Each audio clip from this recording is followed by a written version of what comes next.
வணக்கம் நண்பர்களே. இன்றைக்கி ஒரு நியூஸ் பார்த்தேன். நம்ம இசைஞானி இளையராஜாவை பற்றி.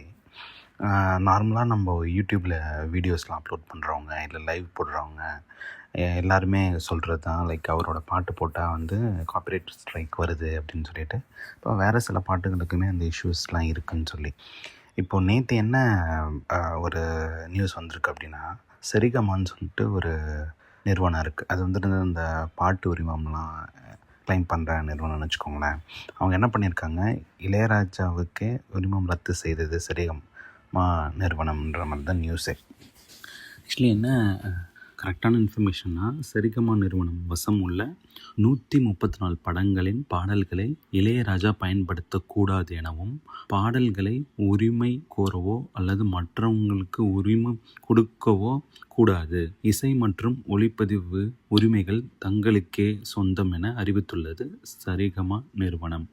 ஸோ இதை பார்த்துட்டு நிறைய பேர் என்ன கமெண்ட் சொல்லியிருந்தாங்க அப்படின்னா, கர்மா இஸ் அ பூமராங், நீ எல்லாருக்கும் பண்ண, உனக்கு எது நடந்துருச்சு அப்படின்ற மாதிரி நிறையா இன்ஃபர்மேஷன் போட்டிருந்தாங்க. லைக் அது நம்ம அவங்கவுங்க சைடில் இருக்க ஆதங்கத்தை சொல்கிறாங்க. அது நம்ம ரைட்டாக தப்பான்றதை தாண்டி இவரை வந்து நமக்கு தெரிஞ்சது எல்லாமே இவரோட இசை வச்சு தான்.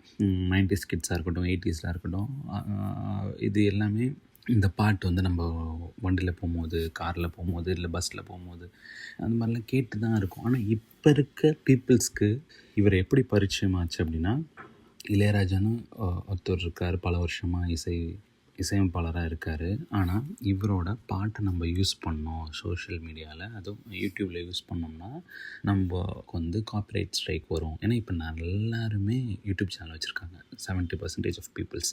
ஸோ எல்லாருக்குமே இதை வச்சு தான் அவங்களுக்கு பரிச்சயமே ஆகுது. ரெண்டாவது, கொஞ்ச நாளைக்கு முன்னாடி என்னோட நேம், அப்புறம் நேமையோ அவரோட உருவம் படமோ சம்திங் ஏதோ ஒன்று அது யூஸ் பண்ணக்கூடாதுன்னு வேறு சொல்லியிருந்தார்.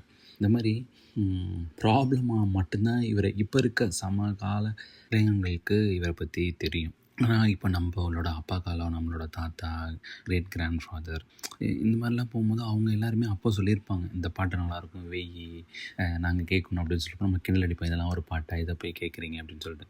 ஆனால் இப்போது நமக்கு மனசுக்கு ஆறுதலாக இருக்கிறதுக்கே அந்த பாட்டு தான் கேட்குறோம். தெரியல எதனால் இது நடக்குதுன்னு சொல்லிட்டு. தேங்க்யூ.